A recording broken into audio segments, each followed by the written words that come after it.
Hey, welcome to Tammy the Tutor. Today we're in CC1, lesson 1.2.4, the last lesson of chapter 1. Number 85, use your multiplication table to figure out the missing number in each of the following number sentences.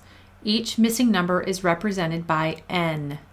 So when A says 15 and then it's just sitting next to this random letter of the alphabet equals 225, they're introducing you to algebra. And in algebra, we use letters of the alphabet, they're called variables, to just stand in the place of a number when we don't know what that number is yet. So really all this is saying is 15 times something equals 225. So for instance, let's just do something that's not as scary. So you could figure this out very easily. 3 times something equals 6. You know that it's 2. 3 times 2 is 6. So really this could be rewritten like this. So we know n actually stands for 2. So you just did a very basic simple algebra problem, and it does build and gets a little bigger, but I promise you algebra is not that difficult. I know people start thinking, what in the world is going on with these letters? Why are there letters in my math? It's no big deal. Nothing you cannot handle. Okay, so let's look at the one they've given us, which is 15 times something equals 225, and they've even given you this multiplication chart. Sure, you all probably understand how they work, but maybe one of you or some of you have never done it before, so just in case, let me show you. So if I were saying 5 times 3 is 15, you can look at your multiplication chart. If you find 5 on the top, right here, then you find 3 on this side, and you see where they meet. It's like a XY grid in a way. So 3 times 5, or you can look at it as 5 times 3. You could have done 5 times 3 this way. It still works out to 15. So we're looking for 15 times something is 225. So you can either find the 15 up here and move down and find 225, which is right here on this corner.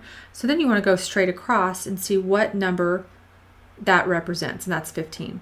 So obviously 15 times 15 equals 225. So the answer to that would be n equals 15.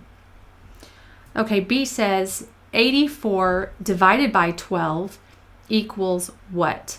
So you can look at it like if we had a number that looked like that, 8 divided by 4 equals 2, right? Make my n look better. Exactly. So if n is 2, check this out. Can't you just figure like something times 4 equals 8 if the 2 were sitting here? I'm going to scratch this out really quick and put a 2. 2 times 4 equals 8. So think about that one. Something times 12 equals 84. So find your 12 and go all the way over until you find an 84, and there it is. So then you go straight up, and there's that 7. So n equals 7 because 7 times 12 is 84, or 84 divided by 12 is 7. Reminds me of the fact families that you guys did when you were in probably 2nd grade. Okay, again, we've got 11 times something equals 143. So you can either come to this 11 and go across, or you can go to this 11 and go down. It does not matter. You'll get the same number. So there's 143. Go across. It looks like it's 13. So n equals 13. D. 182 divided by something equals 13. So doesn't that mean 13 times something equals 182? Find your 13, go down until you find 182, go straight across, and it looks like 14. Okay, did it ask us to do anything else? Nope. Okay, good. Next is 86.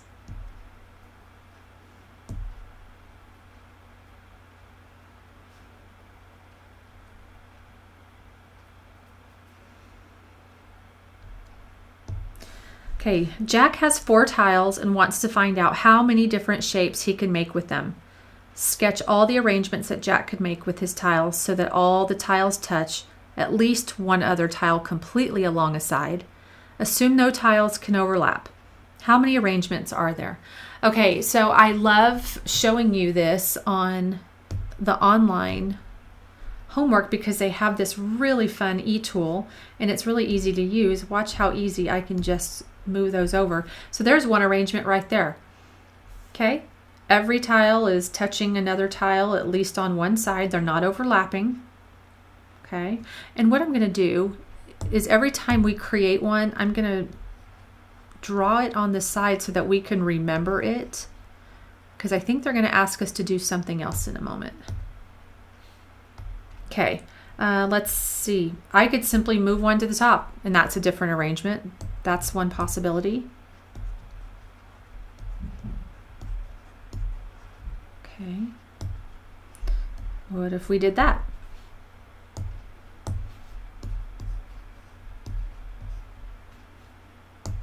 Let's see, what else could we do? It's kind of basically that one, just backwards. How about that?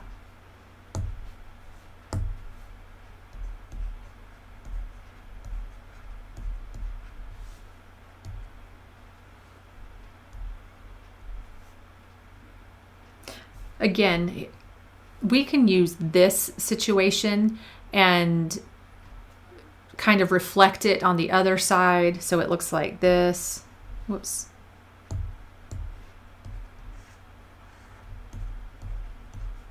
It does count as a different arrangement, just so you know. Or we could take this one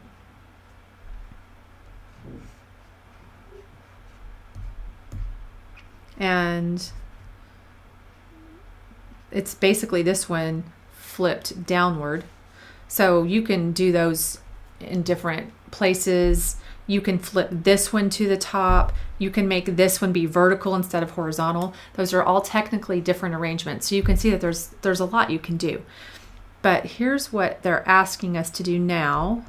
They said, for each diagram that you drew in part A, find the area of the tiles and the perimeter of the toothpicks. What do you notice? Okay, let's do perimeter really quick. So on this one, perimeter would be 1, 2, 3, 4, 5, 6, 7, 8, 9, 10. On this one, 1, 2, 3, 4, 5, 6, 7, 8, 9, 10. 1, 2, 3, 4, 5, 6, 7, 8, 9, 10. We know this one's going to be 10 because it's the same as these, just in a different direction. 1, 2, 3, 4, 5, 6, 7, 8. 1, 2, 3, 4, 5, 6, 7, 8, 9, 10. Okay, so they had almost all the same perimeter except for that one. Now they also want us to look at the area. So for the area, remember all you have to do is count how many tiles are in there. Well, do we really need to do anything? Because we know we only were working with 4 tiles. We were putting them in different arrangements, but every time there was always just 4 tiles. So the area will never change. The perimeter can change depending on how you arrange them. Like, see, there was some different perimeters here, but the area will always be the same. And that's what they really wanted you to see. Okay, let's go to 87. It's a long chapter. It's probably meant to be a 2-day lesson. Okay, write 4 different fractions that are equal to 1. Okay, that shouldn't be very hard. And again, the sky's the limit. There are so many possibilities. I'm just going to do 2/5 plus 3/5. Oh, actually, that's not what they're asking this time. Sorry about that. Let me clear that. 4 different fractions that are equal to 1. Okay, let's do this. Does that equal 1? Out of 4 pieces of pie, I actually have 4 pieces. So that means I have 1 whole pie, right? Or you can look at it, That means 4 divided by 4, which equals 1. So that's 1 whole. I could do this. That still equals 1. That equals 1. Are you getting the point, guys? So easy. Any number over itself is the same thing as 1 whole. Okay. 88.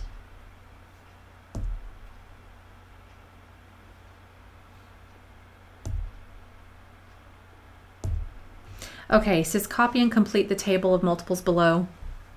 Okay, you will want to copy this table and fill it out on your own paper, but I'm just going to go ahead and use the one that's in front of me. So I'm going to finish this one. Obviously we're counting by 2s. So they've got 2, 4, 6, 8, 10, 12, 14, 16, 18. Okay, down here we're counting by 3s. 3, 6, 9, 12, 15, 18, 21, 24, 27. Okay, so A says write down all the numbers that appear in both rows. Okay, I see a 6 in both rows. I notice a 12 in both rows.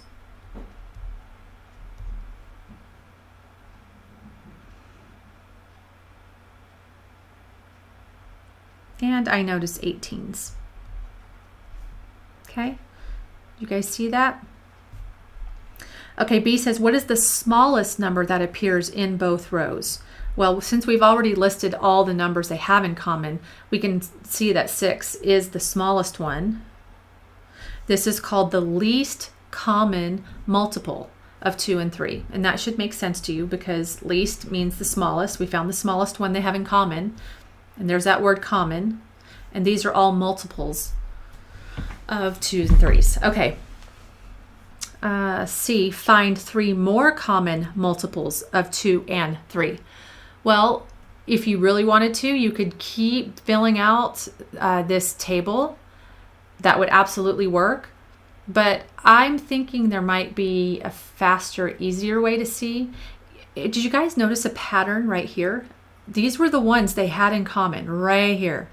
Did you notice that these are simply the multiples of 6? 6, 12, 18. Okay, if they want us to find 3 more, wouldn't it just make sense to continue this pattern in multiples of 6? 24, 30, and 36, right? I'm just going to go ahead and do this right here. Okay, and then D, can you find the largest number that is a common multiple of both 2 and 3? If so, what is it? If not, explain why not. What do you think? Do you think we can find the very largest number that are common multiples of 2 and a 3? I don't think we can. Because there's always a number that can go higher because we can just keep counting the multiples of 6 forever. I mean, we can always add 6 more, 6 more, 6 more to infinity. So there's no way that you can find the largest one. Okay. By the way, let me just tell you, when you're trying to decide if a number can be divided by 6, the fastest, easiest way is to look at that number. Let's just say 522. Okay. So number 1, if this number can be divided by a 2, and if this number can be divided by a 3, then I automatically know it can be divided by a 6. Okay? And look here, it's an even number, so we know it can be divided by 2. Well, here's the trick to decide if it can be divided by 3. You take that number, you add up all the digits. 5 plus 2 is 7. 7 plus 2 is 9. Okay? When you add up all the digits, Can 3 be divided by that number? And yeah, 3 goes into 9. So if a number can be divided by 2 and a 3, you know it can be divided by 6. So this number can also be divided by 6. Okay. Number 89.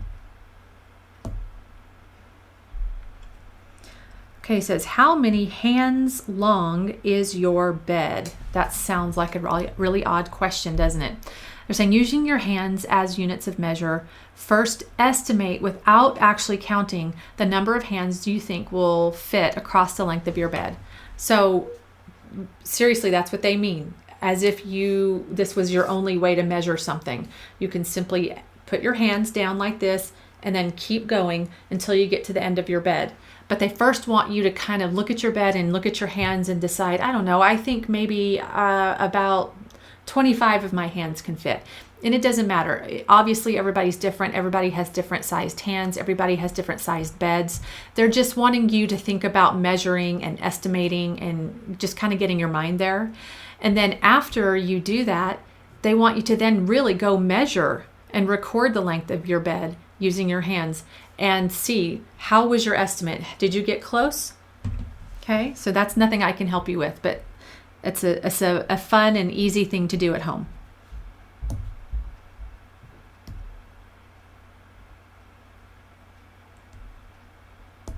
Okay, number 90. Write a whole number in the box for the fraction blank divided by 4 that makes it equal to 1. Okay, well, what divided by 4 equals 1? Wouldn't that be a 4?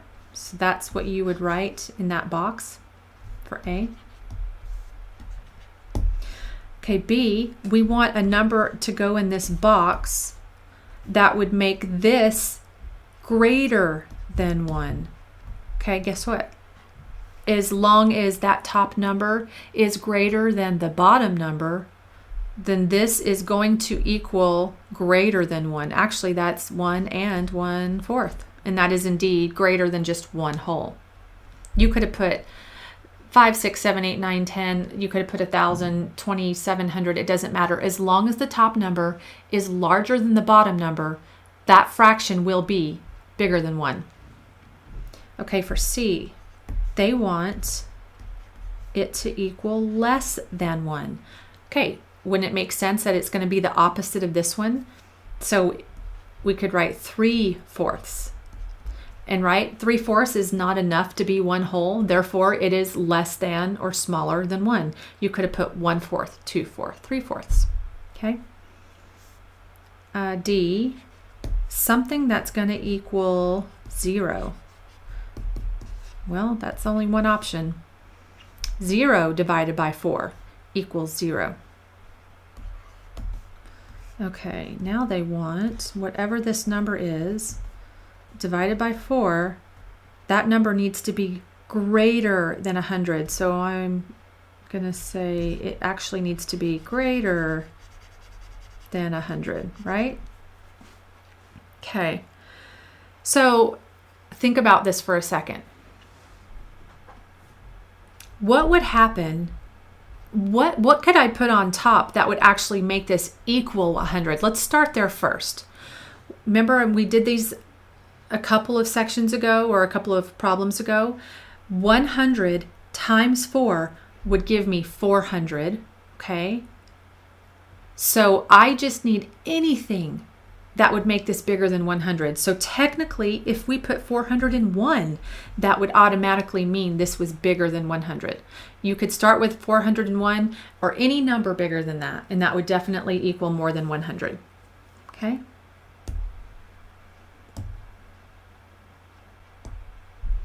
Oh, I love dot patterns. Okay, so remember last time we did this in one of the first sections, I taught you how to take your figure number and your dots and create a table.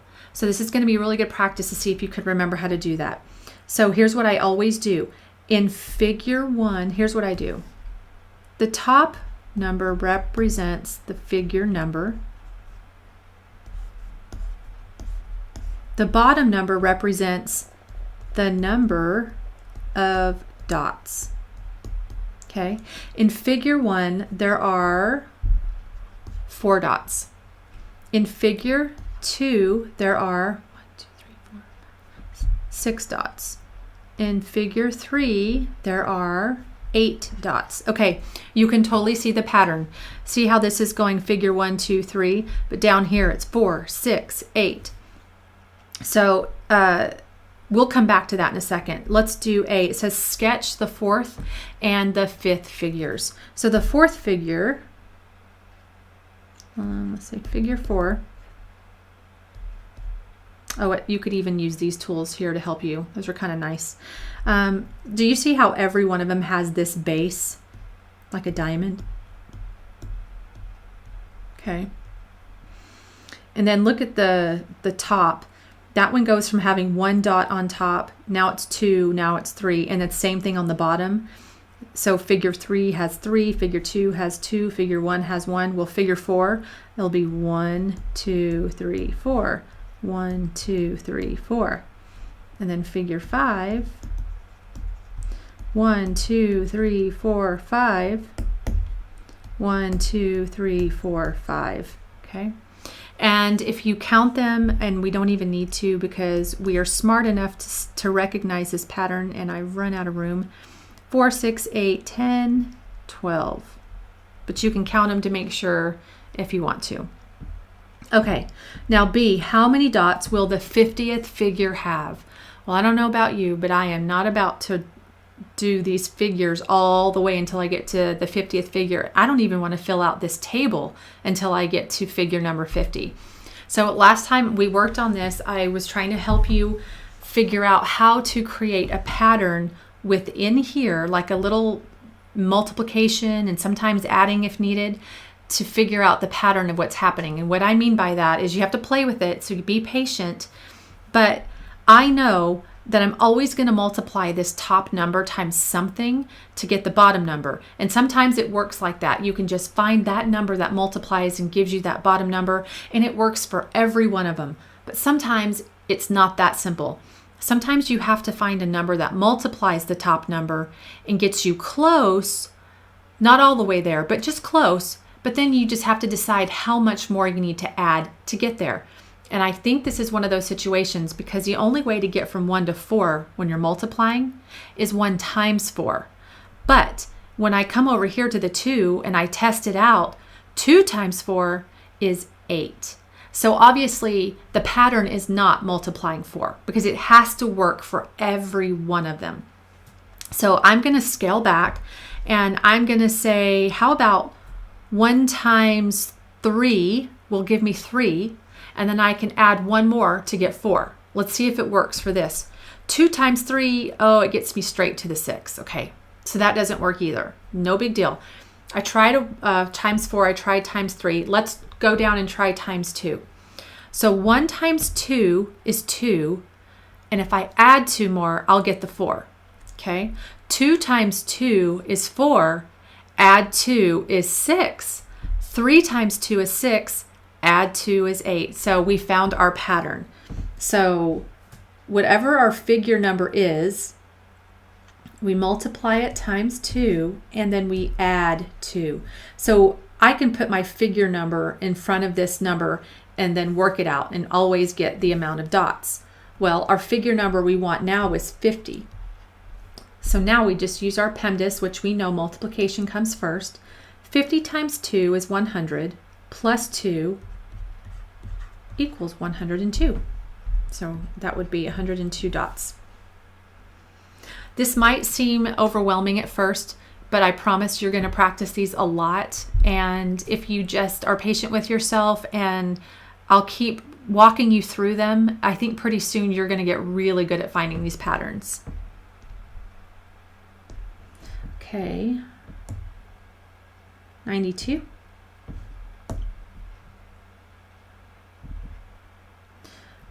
Oh, fun. Write the prime factorization of each of the numbers below. I'm sure you must have learned this in maybe the 4th or the 5th grade, how to do prime factorization. Let's talk for a minute what that means. Factorization means factors are numbers that you multiply to give you another number, okay? So like 24, off the top of my head, 2 factors I can tell you are 1 and 24, because 1 times 24 gives you 24. So those 2 numbers you multiply are called factors. Now we want to find prime. So every number can be kind of broken down to the very bottom prime numbers, okay? Prime means the only way to get that number is to multiply itself times 1. For instance, 3 is a prime number because the only way to get 3 is 1 times itself, 1 times 3. 2 is a prime number. The only way to get that is 1 times 2. 5 is a prime number, 1 times 5. 7, 11, 13, and so on. So let me show you, if you don't remember how to do this, here's the way I've always liked to do it. It's kind of, I think we call them factor trees. Maybe that rings a bell. So you think any 2 numbers in the world, when you start off, it doesn't matter what it is, just any 2 numbers that multiply to give you 24, except don't use 1 in itself because that's not going to get you anywhere. So that's an even number, so I'm automatically going to divide it by 2. Okay, we already decided the number 2 is prime, so I'm going to circle it because that means I can't break it down anymore. 12 can be broken down to 2 times 6. We have another 2, that's prime, so I'm going to circle it. Then we've got 6, that can be broken down to 2 times 3. Both of those numbers are prime. We can't go any further. We have broken it down to the very bottom prime numbers. So one way you can write it is 2 times 2 times 2 times 3. By the way, in the 6th grade, you will be learning that when you put dots in the middle of 2 numbers, that is another way of saying multiplication, okay? And fun fact, another way you could write this, since we have 2 times 2 times 2, we could have written that 2 to the 3rd power times, and there's that 3. It's all the same thing, okay? So we have 52. If you want to stop the video and practice and maybe see if you can do this on your own, I think that would be really fun for you. If not, that's fine. So 52 is even, so I'm automatically going to think 2 times 26. Okay, 2 is prime, so I'm going to circle it. That's even, so it's 2 times 13. That's prime, and that's prime. As far as we can go. 2 times 2 times 13, or 2 to the 2nd power times 13. This is the prime factorization right here. Right here, right here. Okay. 105. Well, if it ends in a 5, obviously I'm going to divide it by 5. 5 goes into 10 twice. 5 goes into a 5 once. 5 is prime. 21 is not prime because 3 times 7 can get me there. But those 2 numbers are now prime. So the prime factorization for this number is that right there. Okay?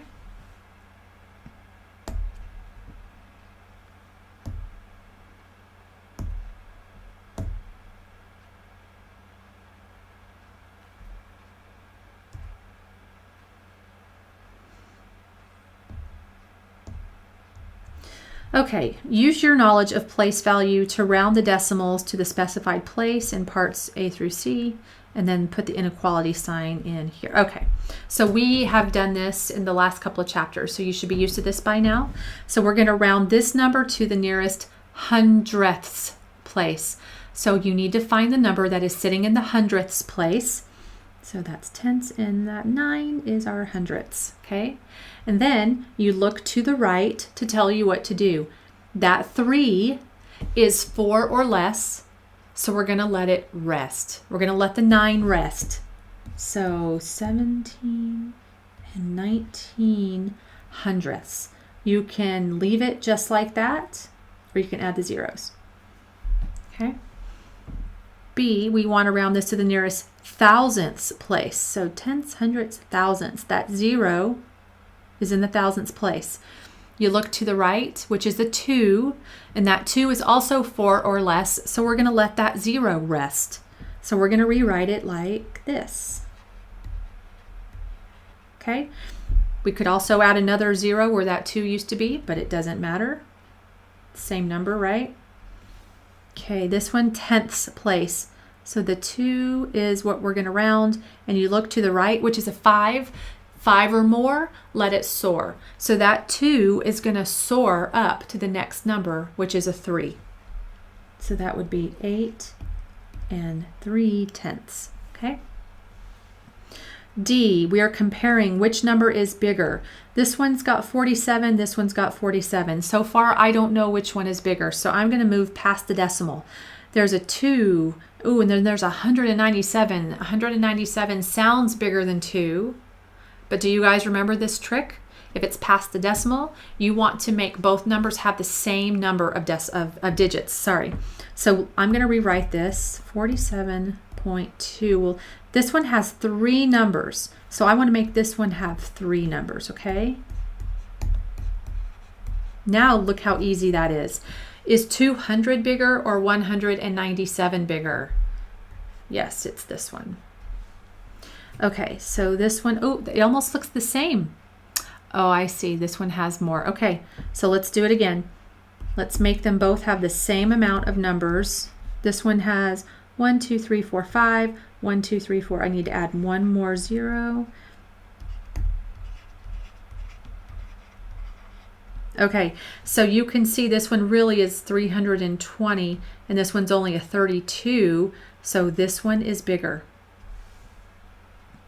This one may have looked bigger because it had more numbers, but the further away you go with zeros, the smaller the number actually is. Okay, this side, I see an 89, and you're thinking that's bigger than a 3, but let's really check. 0, 0, 8, 9 over here, 0, 3. There's 4 digits. Let's make us have 4 digits. What is bigger, 89 or 300? Okay.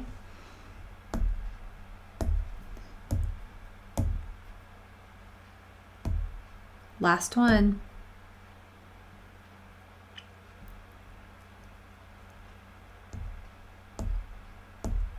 Okay, simplify the expressions in part A through F, then answer the questions in part G. Okay, A, 13 times 1. See, remember I said those dots in between numbers? And you notice it's not down where the decimals go. It should be perfectly in the middle. And so that would equal 13. Be careful when you're doing your own work, because I've seen a lot of students that write very quickly and kind of messy. They're not careful. And their multiplication dots, if they put them too low, they think they've written a decimal. And so they get the problem wrong, not because of any major math computing that they did wrong. They just saw it wrong on their paper. Okay, this says 1 times 5.5, 5 and 5/10, 5.5, however you want to say it. So anything times 1 is just itself, right? Okay, so here's a whole number times a fraction. So you can either look at it like this is literally 1/2 times 6, or what is 1/2 of 6? And you might automatically go, oh yeah, half of 6 is 3. Some of you might really like to look at this like this, and that's totally fine. You know, you can make any whole number in the whole wide world a fraction by putting it over a 1 so that your fractions look nice and symmetrical. And because 6 divided by 1 is still 6. I didn't change the number. Not really. I just made it look equal to a fraction. And you can know 6 times 1 is 6. 1 times 2 is 2. And you're still saying 6 divided by 2 is 3. No matter what, you get 3. 12 times 2 is 24. 4 times 3/3. What is 3/3 really? Any number over itself, remember, equals just a 1. So 4 times 1 is 4. It's just itself. Okay, this is 14 times 1/7, or what is 1/7 of 14? Some of you might be ready to start cross-reducing. I don't think I'll show you quite yet. Let's do the 14 over 1 times 1 over 7. 14 times 1, 14. 1 times 7, 7. What's 14 divided by 7? And that equals 2. Okay. Now G says use the above examples to answer the following questions. What happens when you multiply a number by 1? Okay, well, when you multiply any number by 1, it stays the same. Anything times 1 is just itself. And the example of that is A and E. Okay. What happens when you multiply a positive number by a positive number less than 1? Let's find an example. So here we have a positive number times a positive number that's less than 1. It turns that number into something smaller. If you're multiplying times a fraction less than 1, then it's going to get smaller. What happens when you multiply a positive number by a number greater than 1? Okay, let's see. Here's 12 times 2. 2 is greater than 1. Did you see that original number got bigger? Do you see a pattern? Okay, good. I think that's all. That was a really long lesson. You guys hung in there. Good job. I'll see you next time.